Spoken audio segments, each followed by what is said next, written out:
Making Sense of School Mental Health, a new graphic tool for school mental health providers and school mental health staff. This is part of our communication series at the Southeast MHTTC.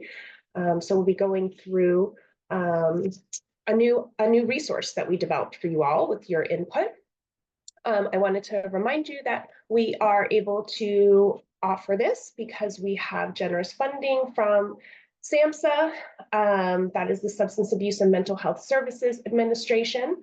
And so I wanted to add this disclosure here and make sure that you remember, if you've been with us before, you know, we do ask you to complete a very brief evaluation, and that helps us with our funding from SAMHSA. And so we're going to remind you about that at the end of the session. We do have 90 minutes together. So we're going to remind you at 1 o'clock, just in case some of you have to transition on the hour, but I hope you'll stay for the first full 90 minutes. We do have a guest speaker joining us today at towards the end of our session. And so if you stick around, you get to talk with Stephanie from Bullitt County, Kentucky. But before we get to that part, let me tell you a little bit about the Southeast MHTTC in case you haven't heard yet. The Southeast MHTTC is located at the Rollins School of Public Health for Emory University, and it's serving states in Region 4, the Southeast, including Alabama, Florida, Georgia, Kentucky, Mississippi, North Carolina, South Carolina, and Tennessee. And so this is part of the MHTTC network, specifically serving our Southeast region. And we have lots of resources available to you on our website. Just wanted to make sure that you know that we have this federal funding to provide these no-cost resources to you, including trainings like this and the tool I'll be sharing today. And we are going to be transitioning. SAMHSA is sunsetting this project at the end of the summer. So I just wanted to make sure that you all know, take a look at our website, get the resources, download them, the ones that are going to be most useful for you and your teams. So that you have access to them even after fall of 2024. Okay, so let's take a look at our learning objectives. So what are we doing here together today? Hopefully you joined because you want to hear more about some of the key principles for communicating about school mental health. So we're going to talk about some of the research that drives effective communication strategies. And then I'm going to share with you a new tool that we designed in response to requests that you made to have a more clear template for how to connect with folks who are providing school mental health, including if you're at a district or regional level, if you're at a state level, helping get folks on the same page. And then we'll talk about how you can put these to use in your school communities. And so my name is Christina Borbet. I'm a senior advisor for school mental health team at the Southeast MHTTC. I'm also the project director for a policy academy in the Southeast focused on comprehensive school mental health. And I've been working with the Southeast MHTTC for a number of years now, including around communication. So I've done a communication series. If you're interested in learning about different facets of school mental health communication strategies and some other tools that we have, I'll be talking about them today. But my background is as a developmental psychologist, and I've been working with SAMHSA-funded projects since 2014, and then more broadly in children's mental health for the last 25 years. So I'm a champion of the work that's happening around school mental health at the implementation level, at the policy level. I really appreciate you all being here to do this really important work. And I'm happy to be an ally and a champion. Always interested to know how we can better support the work that you all are doing. All right, here's our agenda, just so you know what's coming up for you. We're going to talk about some of the communication principles for school mental health. Then I'm going to spend some time walking you through a new graphic tool. So I'll kind of take you through step by step what and why we developed this and how you can use it. And then the last portion of our session, we will be talking with, as I mentioned, Stephanie Warner from Bullitt County Public Schools in Kentucky. Stephanie is going to talk about how she took the tool that we developed and customized it for her community and how she's using it with her school mental health providers. And we will have time together for discussion and Q&A if you want to talk with me, if you want to talk with Stephanie, if you want to talk with each other about what's working and what's not working around communicating about children's mental health. All right, so let's get started. I wanted to just set the groundwork. what are we doing when we're talking about children's mental health? And in particular, I want to remind you that not everybody is immersed in this as we are. And so I know you know, but a lot of times we're in context, we're in settings with folks who don't have a mental health background. And so I wanted to just kind of give a broader perspective, a broader lens on what are other people's experience around children's mental health. And so I'm sharing this graphic. It comes from the Frameworks Institute. They have fantastic research, really kind of a deep dive into understanding how other people understand children's mental health. These are folks who don't have a mental health or education background. This could be our community members, our families, our teachers, our parents, our bus drivers, our bank tellers, right? So folks who don't have the background that we have in children's mental health, how do they understand this concept? And you can see what they found in their extensive research is that people have a lot of different points of view. And so I wanted to just spend a brief moment to kind of lay out the landscape of things that are coming up for folks when they think about children's mental health, because that puts us in a position to understand what we need to communicate and how we need to communicate when we want folks to understand their role in supporting student wellness, and when we want people to understand what resources they have access to across a spectrum of student wellness needs. All right.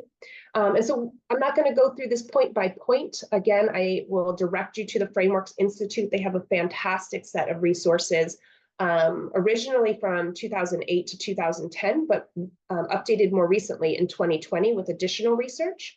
But just some examples of the perspectives that they found from adults that they queried about children's mental health. They have this perception that mental illness is about chemicals or brain chemistry, that environment is the determinant of a child's mental health or well-being, that mental health for children is the same as mental health is for adults, that children don't have mental health. They're too young, they're too undeveloped, and so it's not something that's impacting them. That happens later in life. They might also have the perspective that mental health is about emotions, and that changing your attitude, better self-control, different discipline, that will really be the thing that influences or shapes a child's mental health. And so when we think about these kind of different factors that other people might be believing, that they might be understanding, that they might be aware of, right, we want to make sure that we're breaking down our communication strategies to close some of the gaps, right? So we know that that a belief that when people kind of have different or incomplete beliefs, that it's going to create this gap between their understanding and then the reality of the situation. And so when we think about what our goal is, right, we want to get people on board. We all kind of have that same goal, that children are well, that children are safe, that they're doing okay in school. Our job is to build those communication bridges. Right? And so I'm going to pause. I'm going to move us forward actually and take a look at what we're talking about when we're talking about communication bridges. So again, from the Frameworks Institute, we're pulling this communication template for school mental health. And it basically has 4 levels or 4 steps. And they talk about, in terms of successful communication and building understanding and awareness, we want to, number 1, identify shared values. Number 2, we want to make sure that there's clarity on what the issue is. Number 3, we want to simplify the model. This is the hardest one for me. So step 3 is the hardest one for me because I'm so passionate about children's mental health, and I want to talk about it, and I want to talk about all the nuances and all the complexities. And I'm probably using jargon and acronyms that mean nothing to folks who don't have this background. And so what I always need to remind myself to do is spend time on step 3, simplifying the model. And I'll give you an example in just a moment. But the last step is to make sure that we're specifying solutions, right? What is the ask? So this is just a brief high-level overview to kind of level set us in terms of what is our task as communicators about school mental health. And so I wanted to just share with you an example of this template that is completed, okay? And so again, using the frameworks template, I presented on this in a session that we taught in August of 2021. So it's been a few years, But we do have the archived webinar that talks about how to build this bridge. And I think Jackie is going to put that in the chat for you so you all can access it. But what we have here, you can see on the left side, are 4 steps: our shared values, clarifying the issue, simplifying the concept, and specifying the solutions. Okay? And in the middle of our bridge, right, spanning the understanding to the reality, we're closing the gap. Right? So we might ask, when we want to identify shared values, what do we agree we want for all of our students? Okay? And so this is one of those non-controversial, we can all get behind this. Right? We want our young people to be capable. We want them to be responsible. You can plug in whatever's true for your community. We want them to be safe. We want them to be healthy. So that's kind of our step 1. In step 2, we're making sure that we clarify the issue. So in this case, our goal is to talk about school mental health. So we need to clarify, what is mental health when it comes to students? And the very essential message that we want people to understand is that everyone has mental health. Just like we all have physical health, we all have mental health, right? And we can be on the spectrum. It's a dynamic spectrum from wellness to illness, right? And so when we think about this in terms of students, we want to simplify the issue. So asking folks who don't have a school mental health background or don't have a mental health background, how does school mental health work? What does school mental health mean in school? And so we know that we want our students to be capable. We want them to be responsible. We know that all of our students have mental health. And so how does school mental health work? Well, we're offering them a stable foundation. So in schools, school mental health is providing them a stable foundation for the learning that needs to happen for them to become capable and responsible young people. And in this example, we specify solutions for teachers. This is coming from a session that we did using teachers as the example of folks that we wanted to communicate to about school mental health. And so we asked teachers, where do teachers fit into addressing student wellness? Right? So we know teachers are interacting with students on a day-to-day basis. And so they can see changes in behavior, they can see changes in attitude, and they also have the opportunity to provide a safe and steady foundation, a safe and steady emotional foundation for our young people to stay regulated in the classroom.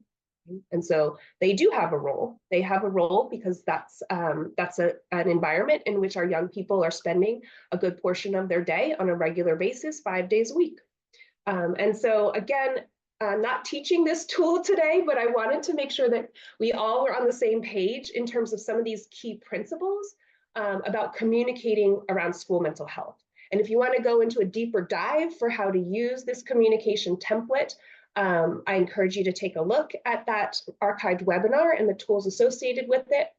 And then I also just wanted to let you know that when I share the tool that we designed for today, it builds off of these exact principles. It's going to look a little bit different, but these 4 steps around shared values, clarifying the issue, simplifying the concept, and specifying the solutions are all built into the graphic tool that I'll be sharing in just a moment.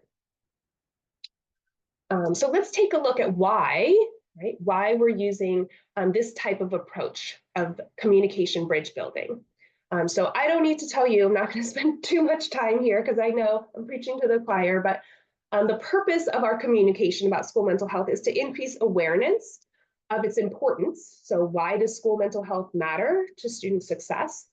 As well as we want to make sure that we're communicating to all adults on campus that they are contributors to student wellness. So everybody has a role on campus. And I'm going to unpack this a little bit more, but I wanted to just make sure I say it a couple times because I've noticed that there's kind of this split. When I'm meeting with school teams, when I'm meeting with district teams, what I notice is that you have some folks on campus, some adults on campus. It could be that teacher that you know, it could be that custodian that you know, or someone in the cafeteria who really gets it, who really understands how much impact they have on a student's sense of connection to school, on their student's sense of safety, their student's sense of well-being. And so oftentimes I find that those individuals feel very isolated. They feel like it's all on them. On the other side of the coin, I often find folks who don't know that they have a role in student wellness. It's not my job, right? My job is to deliver this curriculum. My job is to focus on instruction time, or to focus on the task at hand and not necessarily on student well-being. And so again, when we're thinking about our goal for communicating about children's mental health, we want to make sure that everyone understands why it's important and what role they have in it. So let's take a look at how we can approach this, especially when we know that there's different points of view. We know that there may be kind of either community level, leadership level, or staff level obstacles really kind of getting in the way of understanding what resources do we even have to address children's mental health. And I promise that we're going to get to that today. Before we do, I'm going to let you know that to effectively communicate around children's mental health, we want to use or make sure that we're leveraging effective communication strategies. And so I'm trying to break this down for folks who don't have a communication degree. A lot of you might have that background in children's mental health or school mental health. And so you're like, okay, I know what I'm talking about when it comes to children's mental health, but do we know how to effectively communicate using communication principles that are effective for adult learning? And so that's what I'm going to cover before we jump into the new graphic. What I want to do a deep dive into is visual learning. So we know that a visual explanation, from the research, the visual explanation are more effective than verbal, either spoken or written explanations for increasing understanding. And that could be with additional teaching or without. So the cool thing about visual learning is that we know that it's more effective as a standalone technique. And a lot of times that's all we have time for. We also know that visual explanations offer an opportunity to verify that all of the necessary elements of a system are represented and that they work together properly, right? So that we can see the product of the process. And so having that kind of visual map can be really helpful for a person or for a team to see the lay of the land and see what's missing or see what's connected. And then I also want to make the point that when we're talking about visual learning as a communication tool, that compared to verbal explanations, a visual explanation more strongly facilitates the selection and integration of information that contributes to learning a complex concept. And while we did our simplification to kind of boil down what we want in terms of student wellness and student well-being, when we think about children's mental health, it is a complex topic. There are a lot of variables at play. And so thinking about how do we approach school mental health with a visual model that really makes it possible for folks to digest the concept. And so that's what we're going to talk about today. Using visual learning. And I know that a lot of you know that we have so many school mental health graphics, right? So we have, I'm going to just review a few. But I want to point out that while we have many, many to choose from, I am posing the question to you, it's rhetorical. Are we actually doing it well? So I'm going to land on a couple of examples, and I'm going to emotionally prepare you all right now. If you're looking at the screen, you are about to see some tiny font, and I am not expecting you to read it. So you don't need to pick up your glasses. These are just kind of placeholders to make my point. But these are, and some of them might look familiar, these are some of our school mental health graphics that we work with. And so we have on the left side here an example from Castle that shows places and connections around school mental health. On the right side of this screen, we have an example of a spectrum of need and response regarding school mental health and student wellness. And I just want to point out some of the, again, you don't need to read any of this text because it's too small, but I do want to point out these visual representations are very nuanced, right? So especially just taking a quick glance at the one on the right, where we have 3 levels in here and lots of tiny font. And when we're thinking about illustrating a complex model or a complex concept, we can see that a lot can get lost in here. We have colors and shapes and spectrums to decipher how they're all related. And then we also have the text itself, or the copy that's in there. I'm going to show you a couple other examples.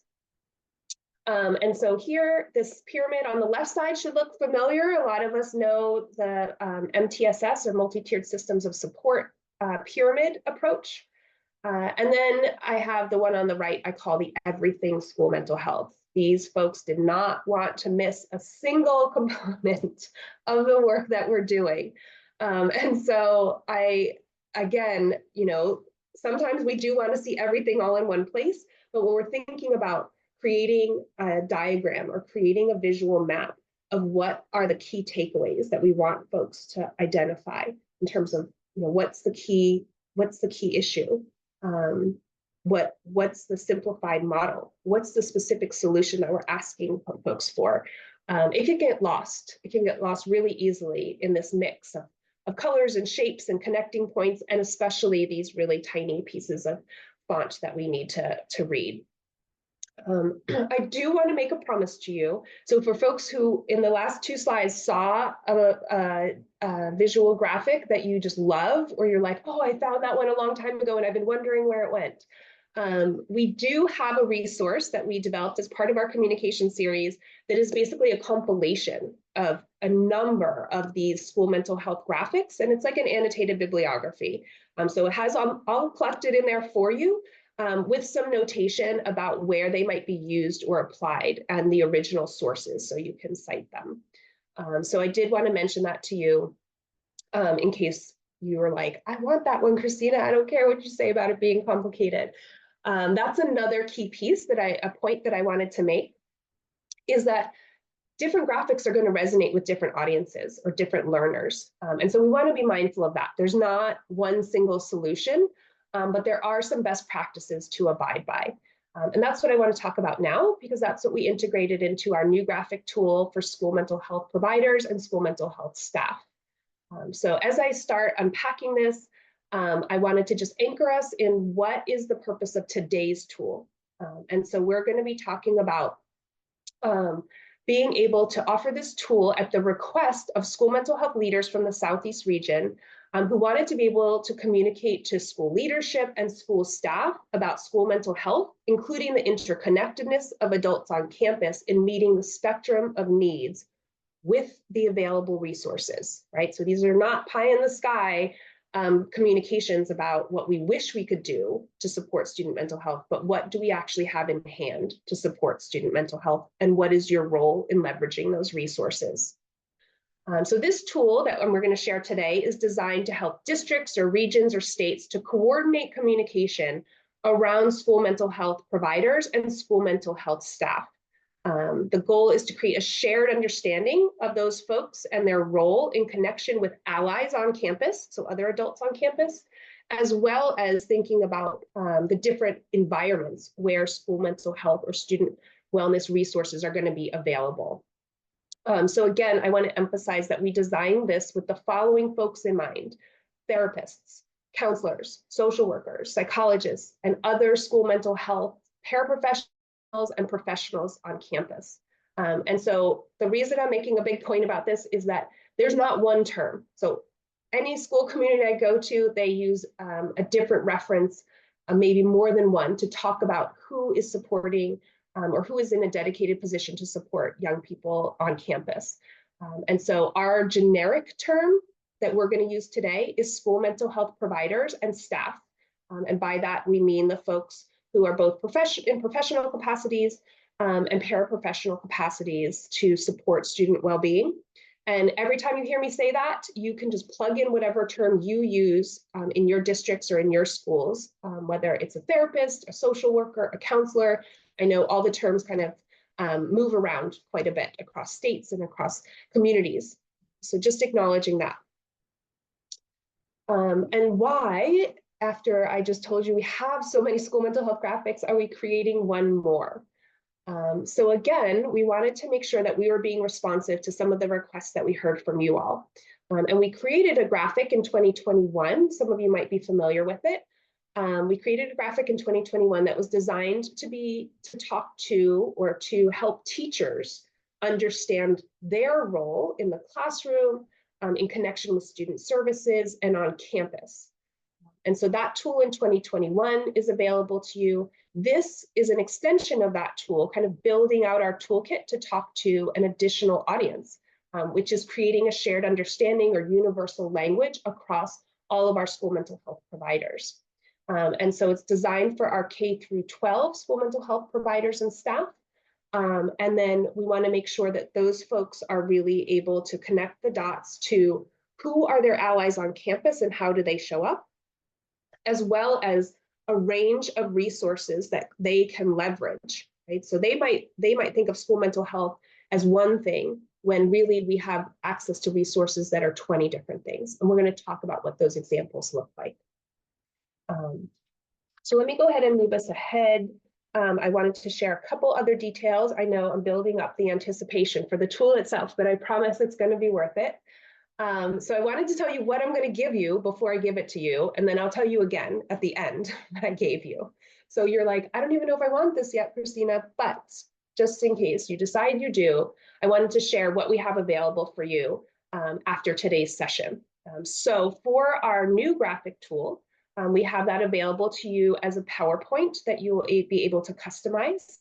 We also have it available as a PDF, and that's in long format. So we're at like 15 to 16 pages. I'm going to walk you through each so you can see each of the images. We're also working on developing a one-page overview.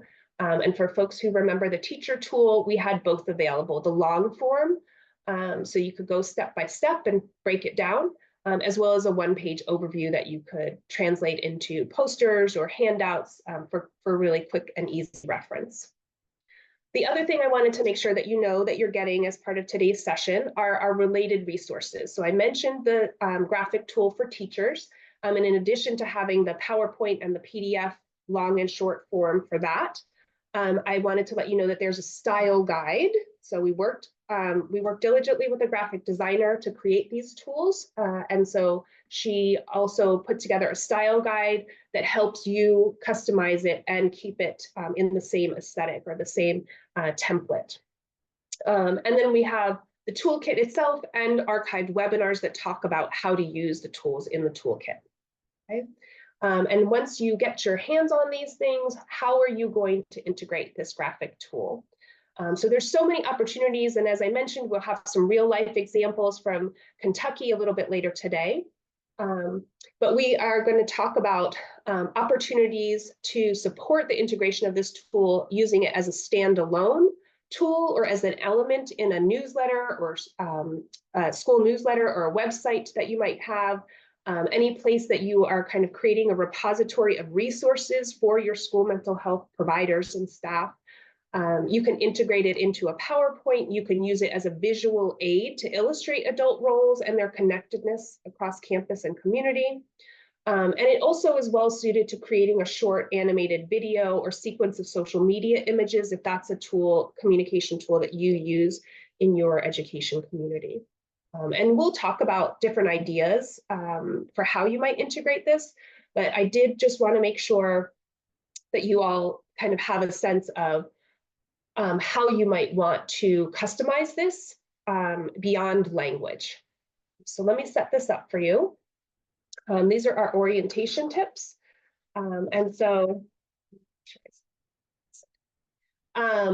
okay, these are our orientation tips to the tool that I'm about to show you. So the first thing that I'm going to ask you to pay attention to as we walk through the long format of this is the visual orientation of the content, right? So the placement on the page is intentional. The amount of text that we're asking the reader or the viewer to process is very intentional. And then the content of that text and the visual imagery are also cued. So again, as I mentioned before, different types of visual mapping or visual graphics resonate with different types of learners. And so some folks may be very color oriented. That might be the first thing that they see that anchors them to an understanding of what's on the page. Other folks might be more shape or positionally oriented. And so where something appears, what shape it appears in influences their ability to process that information. And so when we worked with our graphic designer, we tried to hold all of these things in mind and create a cohesive access point to the information that we wanted to convey on the page.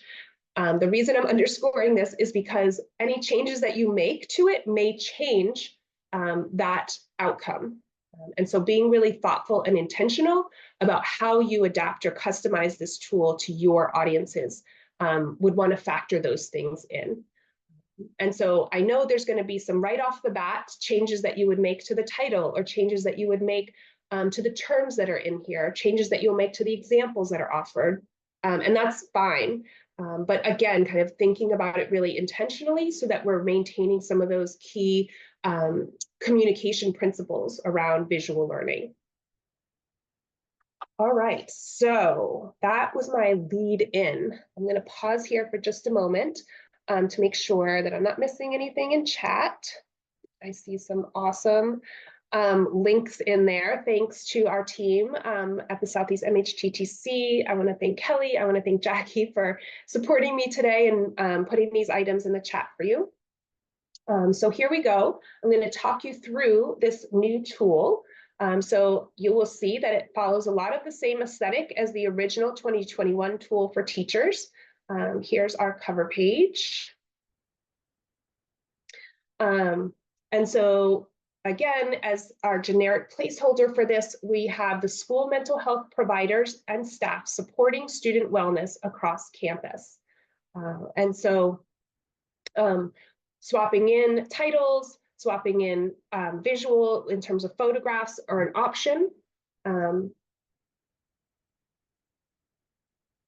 then I wanted to just highlight, because we know that folks might just grab and go with this tool and never watch this recorded session or not have participated in the live virtual session today.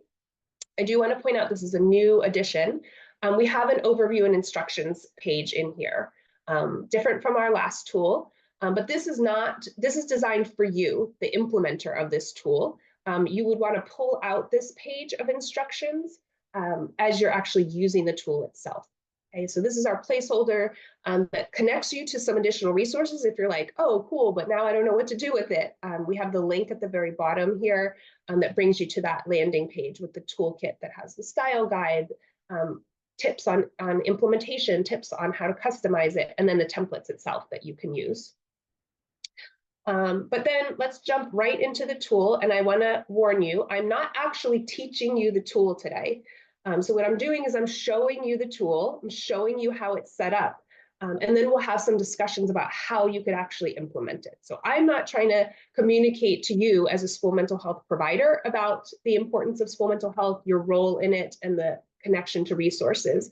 What I'm doing, my objective today, is to make you aware of what this tool looks like so that you can think about how you would apply it with your teams in your community. So from our title page, what we do is we jump to the different environments where we're going to be discussing resources available. Okay? And so for this example, we selected 3. So school mental health and what that looks like in the student services room, what it looks like in the classroom, and what it looks like in the community.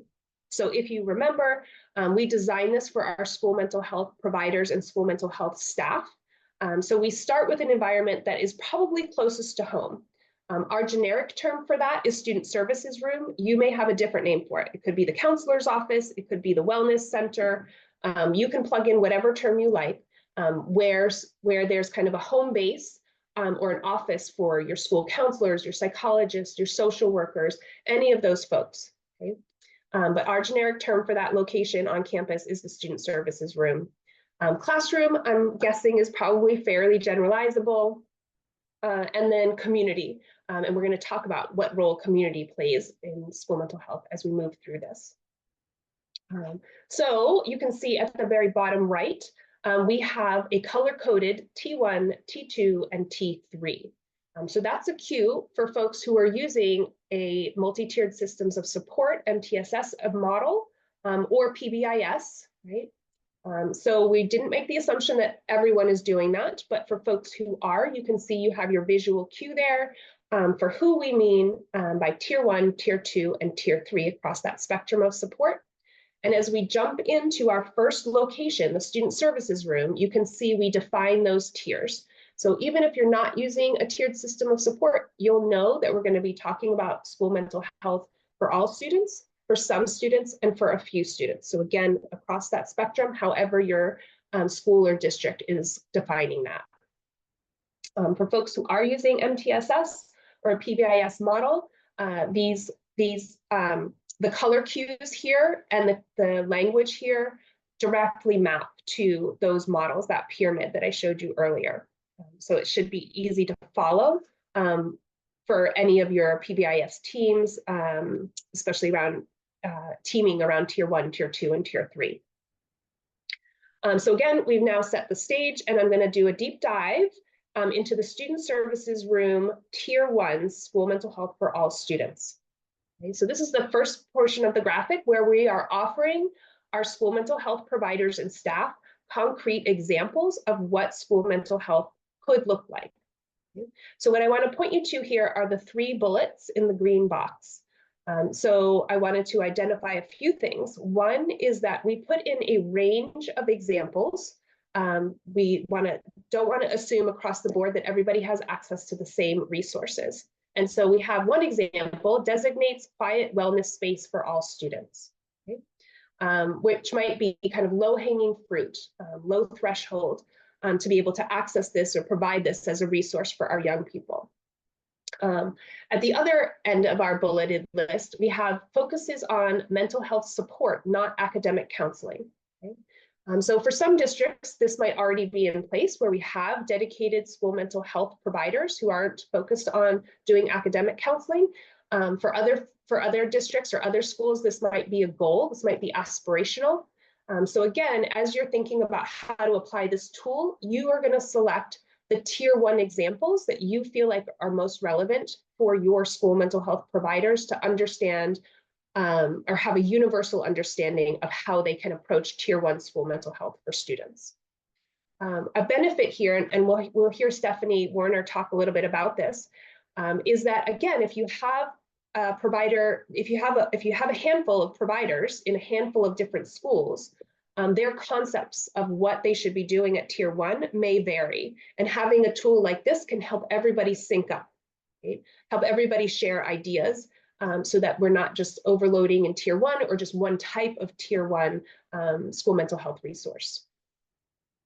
So hopefully this starts giving you the lay of the land of how we are graphically mapping what the role of school mental health providers and staff could be and what resources they can connect to. And so I'm going to move us forward to tier 2. So we can see that the color changes to yellow. You can see in the bottom right corner that we have our T2 highlighted now to visually orient people to what space or what part of the spectrum we're talking about. And we have consistent icons representing the student services room. So I'm not going to spend too much time here because, again, I'm not here to teach you the tool. You can read the tool on your own. But again, just kind of helping you get oriented to how this tool is put together so that if you do make changes, you understand the ripple effect of any changes that you're making. So again, we have a range of examples, and then we move to tier 3. And you can see that there's a color shift. There's a positionality shift at the bottom right corner. We now have our T3 highlighted, and we have relevant examples for the student services room at the tier 3 level. Okay. And so these 3 slides are showing us 3 levels of support that can be available in the student services room. But we know that our school mental health providers and staff are not operating in a silo, right? They are not just in the student services room, they have a larger role on campus. And so I'm going to take us to the next location, which is the classroom. So another space where we know that our school mental health providers are often interacting with teachers and with students. And so we're going to look at this at a tiered level as well. But I want to prepare you that we have an addition. Okay, so when we look at this portion, we're really going to build on the interconnectedness. So outside the student services room, who do we connect with as allies? Who else has a role in supporting student mental health? And so what you can see here has changed. So the color cue is the same. We have new icons to visually indicate we are in the classroom. But we also have an addition at the bottom of the green box. We have a little pop out that talks about our school mental health allies in class. Okay? And we are across tier 1, tier 2, and tier 3, going to talk about what teachers are doing, what principals are doing, and what parents or caregivers are doing to support student well-being. So again, two things happening here when we think about what is the communication outcome. One, we're helping our school mental health providers understand what they can be doing in the classroom, because the classroom might not feel like their natural environment. They're outside of the student services room. But we're also letting them know they're not alone. Right? They are not in isolation contributing to a student's well-being. They can leverage, they can collaborate, they can coordinate with other allies. And so I'm just going to talk through an example at the tier 1 level here. So when we think about teachers supporting in the classroom at tier 1, they might be setting expectations with students in terms of behavior. They might be using a social emotional learning curriculum. Okay. Our principals might be leading school-wide morning meetings that foster connection across classrooms, across students, across campus. And then our parents and caregivers, what are they doing that helps support school mental health in the classroom? They might be connecting with their students when they get back from school to ask about the school day experience, right? To have a check-in. So again, kind of if these are aspirational, they can inspire or inform our school mental health providers to be in dialogue with any of these allies to indicate or underscore the importance of their role, the opportunities for them to show up as contributors to student wellness, and again, kind of build that interconnectedness by creating this universal understanding or this universal set of expectations for how do we all have a role in making sure our young people are capable and responsible, are safe and healthy, are able to learn. So I'm going to show you in tier 2. Again, we have the color cue that's shifting, but otherwise visually the same. Okay? That consistency of the format really helps, again, with the processing of the information by keeping a very complex set of connections simplified. Right? So there's not a lot of lines and dots and different levels. We're keeping things in the same boxes with these same icons to help orient the learner to the actual information. And you'll see the information in these examples is limited, right? And so when we look at this first example of tier 2 strategies and resources for school mental health providers and staff, it says, engage with classrooms that experience disruptive incidents. Okay? There's a lot of room for interpretation there, right? So all we're doing is saying, hey, could you please show up, right? Something went down in this classroom. And so again, customizing it for what's relevant in your school community is going to be really important. As you are doing so, making sure that you are keeping the text in these graphics really succinct is going to be important for quick processing. All right, so we have classroom at tier 3. And again, I'm not going to spend too much time here because you will have the full long format to look at these examples and see which ones apply and which ones don't apply. But the format is the same. The allies are the same. It's the content of the text that varies. So now we have covered 2 locations at 3 tiers each. So we are 6 maps in. So this is our long format, don't forget. We will have the one-page overview of this as well for the at a glance. But I'm going to move us to a different and new environment that we wanted to make sure that we are mapping for our school mental health providers, and that's community. And so we wanted to make sure that as we are supporting our school mental health providers and staff on campus, that we are acknowledging that there is oftentimes interaction with and resources available at the community level that are going to be key contributors to student wellness. And so this is an opportunity to kind of broaden the landscape outside of campus, outside of district, to think about who else are our students and families engaging with, who else can we leverage as resources, who else might be allies. And again, I want to underscore that there's not one right answer. So how this looks in your community in terms of formal or informal, structured or unstructured partnerships is going to be variable. And to the extent that you want to customize this to make it a map to what is true, what is realistically available to your school mental health providers versus what is aspirational, what are partnerships or collaborations that you're seeking to build, that's going to be up to you. So let's take a look here. And we're back in the same format. We have some new icons to visually indicate we are in a community setting. And we have all three tiers represented. Okay? And so again, I want to be really mindful here that we are not overwhelming our school mental health providers more than they already are. Right? And so the idea here is not to say you should be doing this. The idea is to say you might, you could, this could be a good option for some of your students. So again, kind of building that shared language of awareness.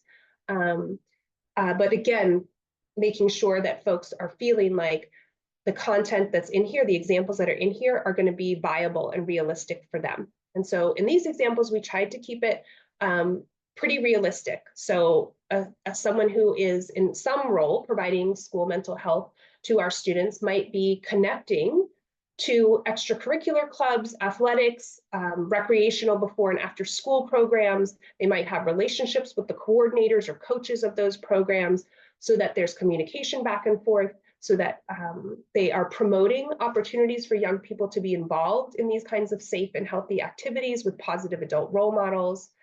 Same thing, sharing opportunities for summer camps or summer programs, summer nutrition programs, things that might bridge for students in terms of wellness resources and supports when school is not in session. Okay? And then partnering with community agencies to create shared goals and resource mapping. So that could be especially important if there's a county office of ed or a regional education center, or just more kind of collaborative based coalition work that's happening in the community where a school mental health provider might want to have a seat at that table to be able to share what's happening in school and be able to learn what's happening from other partners who are aligned with those same goals for our young people to be safe, to be healthy, to be responsible, to be capable, to be learning. So these are some of our community examples. Again, these are specifically designed for our school mental health providers to think about who else and what else is available that's going to connect our students to resources for their wellness. So when we look at our tier 2, our examples are building school mental health referral pathways with community partners, making sure that we're bridging, we're connecting the dots so that our caregivers and our parents and our families are leveraging what might be open to them at family resource centers. We're also making referrals to community-based providers for small group supports. So not all of these examples might be relevant in your community, but plugging in customized examples would be a good bet. We tried to start with some examples of a range of things that our school mental health providers could be looking at as additional resources. And then finally, for tier 3, you can see here that we have some examples for how we might be connecting with community to support students at the tier 3 level. So connecting to community-based providers for individual, group, and or family therapy. So again, those kind of warm handoffs and the actual implementation of the school mental health referral pathway process. Making sure that we're engaging with our local social service agencies for wraparound supports, and dialoguing with intervention services and integrated care at primary health care systems. So again, keeping the lines of communication open so that we can have more seamless support for our young people and more consistent messaging and treatment plans for our young people who are in need. So I'm going to pause there. I'm going to check the comments again.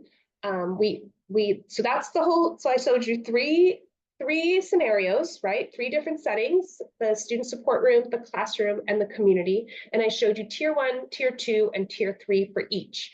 And so I wanted to pause there and see if there are any questions. And I think that we're a small enough group.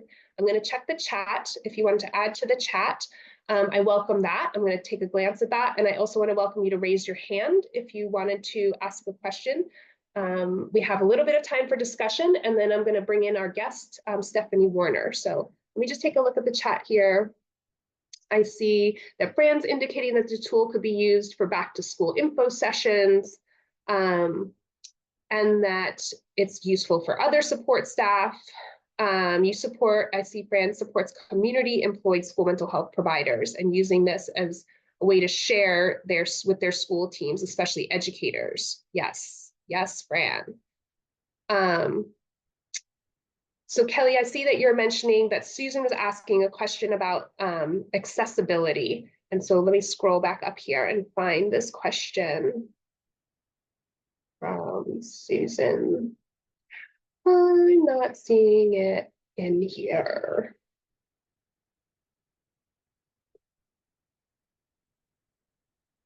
I'm going to just ask accessibility in what sense? And maybe Christina, hey, it's yes, Suzanne hi Snyder. Suzanne, nice Hi. to see you. Thanks for being here. Yeah, so I guess I just asked because that is accessibility, like as far as like on everything online here at the Department of Ed. Uh-huh. We have to make everything accessible. So I know sometimes with the graphics, it's hard. That's what I'm talking about. Like it's I hard. see. Yeah, so I think, and I can follow up with all of you. I think that we have the capacity at the Southeast MHTTC to do an analysis of the level of accessibility. The graphic designer that we work with is usually on that, but I can do an extra layer of confirmation to make sure that it has that. I think it's called 508 compliance. Yeah. And so I will put that on our to-do list so that when we will update it on the landing page on the website that you have the link for, we can put a notation in there about the level of 508 compliance, just so that you have that information if it's something that you want to share on your website. Yes, thank you, Christina, because that's what I was thinking about if we shared the link, or shared some of the information, I think it would be good on our website. They're going to ask me about accessibility. Okay, yes, that is an important point. And so thank you. So we'll make sure that we are specific about whether it is or whether it isn't, so that folks can make their choices accordingly. Any other questions about what I've shared so far, either about effective communication regarding school mental health or specific to this tool?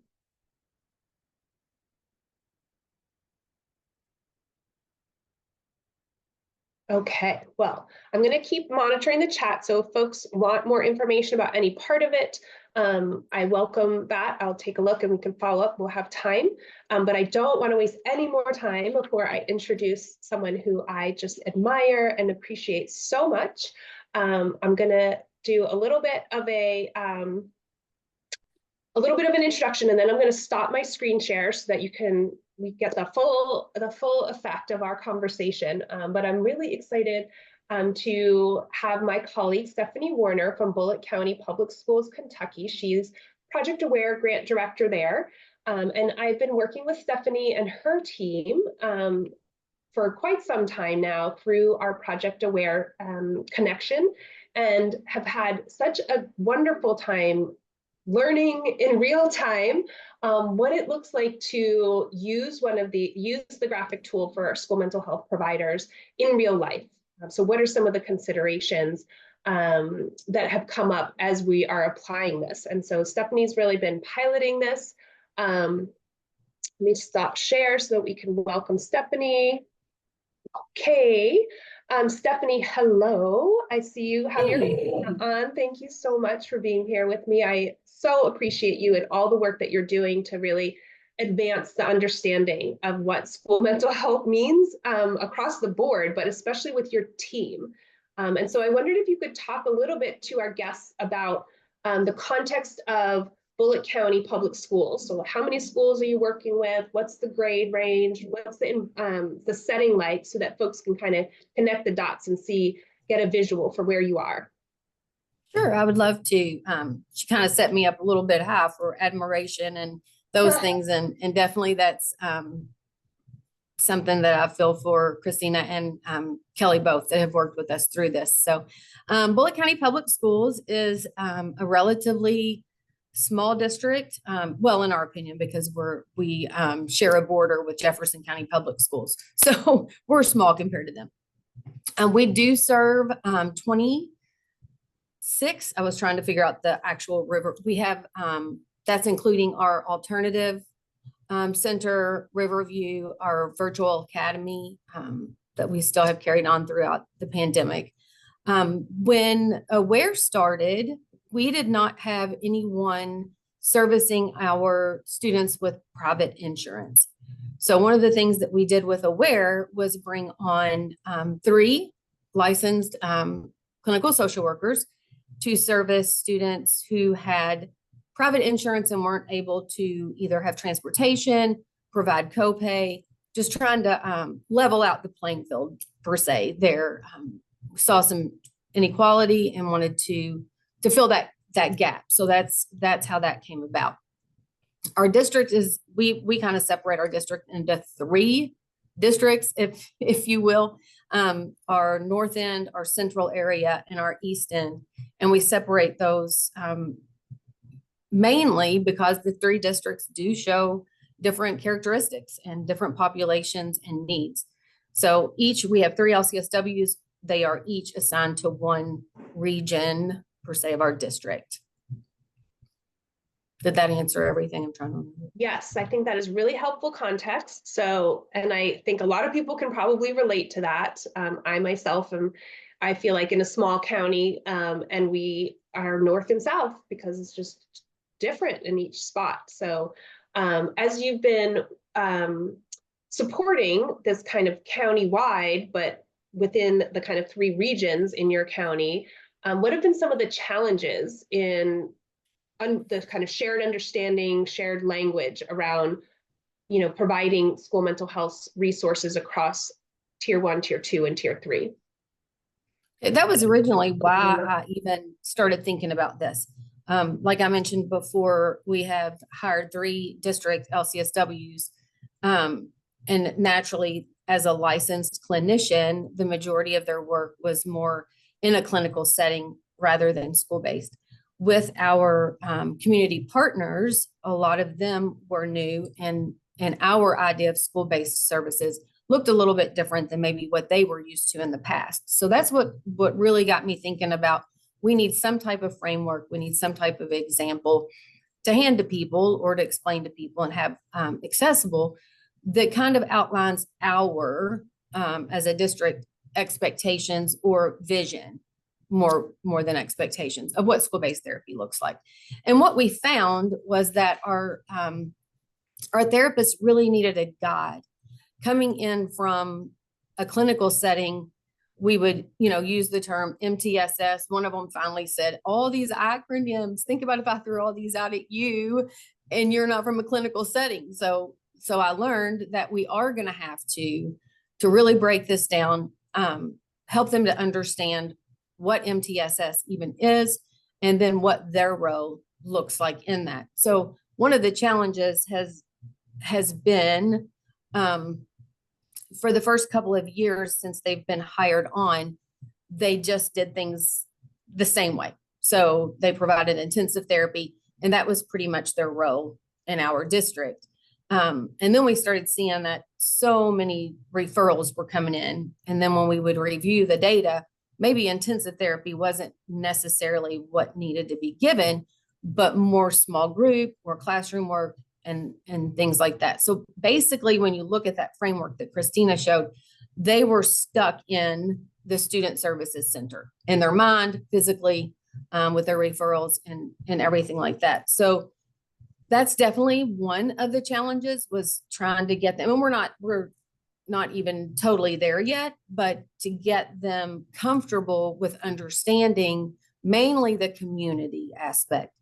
The classroom or the school-wide or classroom aspect of that, they found themselves uncomfortable because they're not teachers. They're not used to sitting in front of a whole classroom presenting an SEL lesson or having a restorative circle regarding a situation that was typical in that classroom.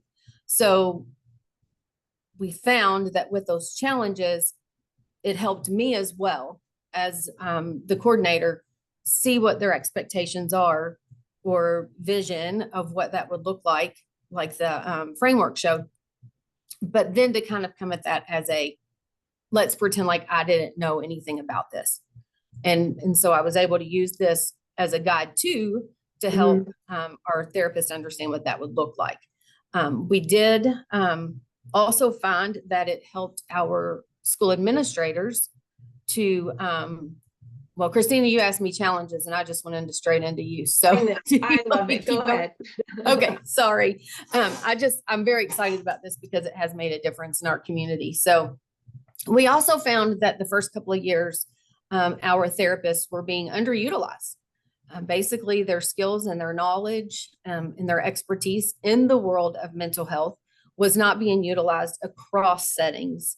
And so we were missing out on a lot of opportunity. So this provided not just our therapists, but our administrators and our school guidance counselors a way to look at other ways to utilize rather than making referrals. Because I do feel like at the time we were and still sometimes over referring. So referring for intensive services when really, like I said earlier, small group or classroom discussion would be appropriate. Mhm. So those were the two greatest benefits that we found. Okay. And yeah, so go ahead. Well, I was curious about just kind of how, if you wanted to speak a little bit about whether the increased understanding or kind of being able to show the landscape of resources from your point of view made it easier for folks to change. Because I know in my experience, folks are reluctant to change what they're doing because it's Yes. different, scary, hard, more. And so I'm curious about whether having kind of a simplified concept and having it visually mapped made it potentially feel more accessible. Okay. Well, to start out, our therapists at the end of the year gave feedback and they were very thankful for the document and found it helpful. And we actually saw increased participation in areas that maybe we wouldn't have before. They would go to field day when normally that would be a day they would just be in the office because it's field day and I can't provide therapy. So that was definitely something that helped them. Another thing that they found helpful was that administrators were also shown this document at like a leadership team meeting from our director of safe schools, me, and then our 3 LCSWs were there as well, along with a couple of our representatives from community partners who could be there, because we're hoping that some of this will transfer over to our community partners as well. And then on our staff website, we haven't done it yet, but one of the things prior to school starting for accessibility, it will be on the staff section of our website at this point. We're not putting it on the public section yet, mainly because some of the language there isn't extremely parent friendly. Like some of them are not going to understand tier 1, tier 2, and tier 3. So we have some work to do as far as that goes in that area. Yeah. And speaking of that, and I see a question in the chat that I will address, but maybe Stephanie, you could address what were some examples of changes that you made to the generic template that I just shared so that it would feel, so let's just, you and I have been talking about having 2 separate versions, one for your school mental health provider staff, and then the other for community facing. But thinking about the one that you customized for your school mental health providers, what were some examples of changes that you made? Okay, so from what Christina showed, the examples that would kind of guide and lead you to think about what's available in your community. So we basically sat down, actually it was a round table, and I said, okay, what resources do we have available? And what are the needs in our district that we're currently not meeting that we could with our current resources? And based on that, if you could see it actually behind me on the board, it broke down tier 1, tier 2, and tier 3, which our LCSWs fed some information about that, which showed us that they really were not clear of what tier 1, tier 2, and tier 3 services looked like. So we were able to utilize the generic version that we hope to get out to the community, because it basically just outlines what services we offer. But with the document that shares what our therapists do, we made changes. Well, first of all, we added our school logo so it looks brushed up and professional as far as like our district, and clear that this is a document we created and not just a generic form that we found someplace and through online. And so then that's how we determined at tier 1, 2, and 3, what we could say our therapists could be involved in. So for example, I used field day. So they showed up at field day. We had some therapists who decided to attend graduation just to support the students that they had worked with for so long. Other changes were they really became skilled or more experienced in working with school guidance counselors and the document that outlines responsibilities of what school therapists can do to say, hey, I can be helping you with this. You're not on your own. This is something that we can do together. And then also with school administrators saying, hey, I can do this, but it would help if you did this first. So we kind of used it as a teaching tool per se as well for the people that maybe could use that information to guide them. I love that as a teaching tool. And I love the concrete examples because I haven't heard all of them, Stephanie. And so it makes me excited to see how it's really coming to fruition. I want to address a couple things that are coming up in the chat. So Fran is very interested in seeing the Bullitt County version. And so maybe what we can do is, Stephanie, you and I could coordinate, and then we'll link back to Fran and share that example. But just for reference, I mean, it is, because I worked with Stephanie on this a little bit. And so it is kind of the same thing, generic template that I just showed you with, for example, all the places where you saw a school mental health provider. I think in Bullitt County, you're using the word therapist. Is that right? Yes. Yeah. So just swapping out literal terms, literal texts, so that the examples say field day instead of, whatever example I had in the generic template. So I see a few folks are asking for that, and so we can share that. And then I wanted to, I know that there's a question from Suzanne, which I deeply appreciate, but before we go down that path of talking about sustainability, I wanted to just get a few more bits from Stephanie about how the process has gone in terms of customizing this tool. And so, Stephanie, if I recall, you basically, kind of had a template that we started with, and then it only took one go round to get it into its final and customized version, right? Yes. No, it didn't. And that it took like 20.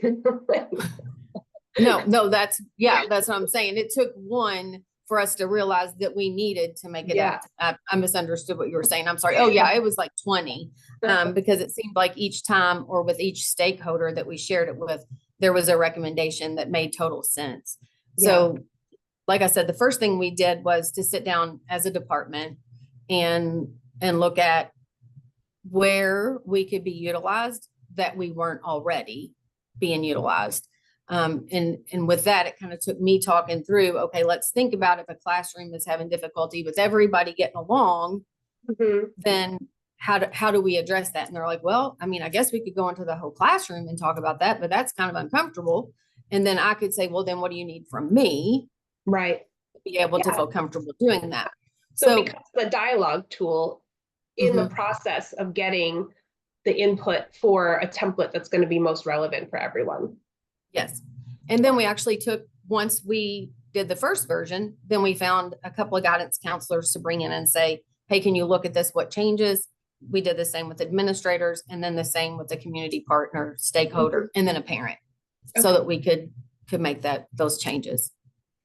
Yeah. And I want to pause here and just underscore for folks that while we have made the generic template hopefully as generalizable as possible, that the adaptation or the customization process is really intentional and does require an investment of Stephanie, I know was the key leader, but also had support from Sarah in her district, and then input from stakeholders across these kind of different partners and sectors. And so again, thinking about signing up for multiple iterations so that you land on something that feels like a good fit and know that it's a living document. And so that's something that Stephanie and I have talked about. Bullitt County has a good version of it in hand right now, and it's being put to use and it's having results, and it will continue to evolve and be revised over time as the district changes. And I'm going to use Christina, if I can throw, I'm sorry, if I can throw something in. Oh, sorry. Yeah. Are we good? Okay. When you said that, I just wanted to kind of reiterate too, by bringing in those other stakeholders, getting buy-in was not as difficult because we had representatives from each area to be able to share with their common colleagues. And so that helped. Sorry, I didn't mean to interrupt you. That just threw up whenever. Yeah, no, I'm glad to have the context because we want to know what it looks like in the real world. So thank you. And we have a few more minutes, and I wanted to just loop back to a question that Suzanne had asked in the chat about the sustainability of your Project Aware funded provider staff. And if you could just spend maybe a minute or two to talk about what sustainability you have in place to support those staff once your grant has ended. Sure. We worried about that for quite a while, to be honest, up until probably February of this year. Our district Board of Education determined that our services were important enough and needed, that they are actually funding our people through a variety of different, say, general funds. So Title I, Safe Schools general funds, different. So three positions that had to be sustained. And then the Stronger Connections grant actually sustained me. But that plan was in place to sustain me if we didn't get that. But I will tell you that this document probably is essential if you're going to your school leaders or even your, like your full Board of Education, because it outlines how these things are embedded into the full context of the school. Well, that is heartening to hear because I think it tees up my last question for you. So you went through the process once, and now you have the opportunity to tell this entire audience, would you recommend going through the customization process? Was it worth it? Yes, I think I've mentioned several times throughout this, the things that I learned, the teaching opportunities that came for other people that were working with us that were stakeholders in this. So throughout all of the things I've done, and we've done a lot of documents and framework and resource mapping through Aware, this particular activity for our project probably brought along the greatest educational value for our therapists, our administrators. So things are looking more cohesive and universal across the district. Wonderful. Stephanie, thank you so much for being here to tell us what it was like in Bullitt County, and just so appreciative of the thoughtfulness and intention that you show up with to support school mental health in your community and to contribute this more broadly to our whole community. So really appreciate your time today. Thank you for being here. I know in the chat, we have a number of folks who can't wait to follow up with you and see the Bullitt County example. So sure. I'm going to move us back into the last portion of our session together, but thank you for being able to be with us today. I'm going to share screen again. All right.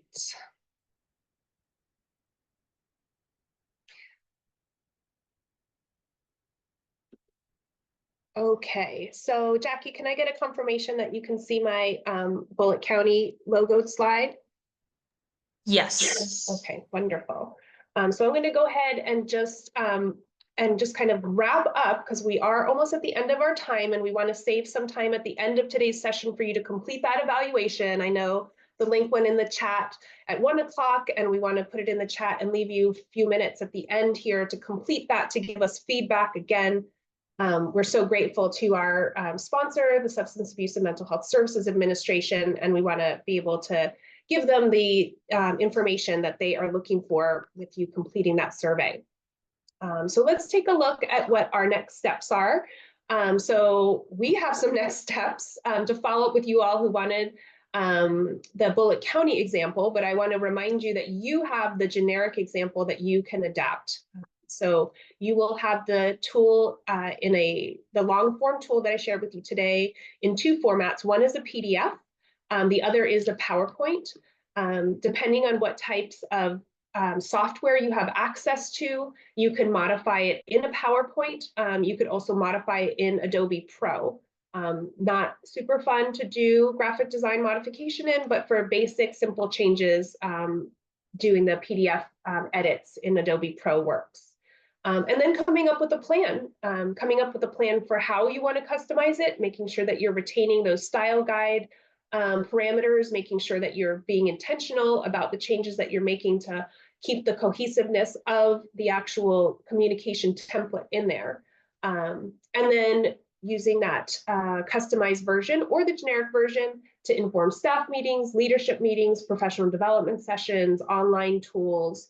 And so kind of sky's the limit in terms of where you want to take this. We want to make it available to you so that you can use it in ways that are most relevant for your communication needs. And so the additional resources that we are offering, and I think you have all these links, are the school mental health graphic tool for teachers. So again, we talked today about the graphic tool for school mental health providers and staff. We have a whole different version of this available to communicate to teachers about their role and their access to resources on campus regarding school mental health.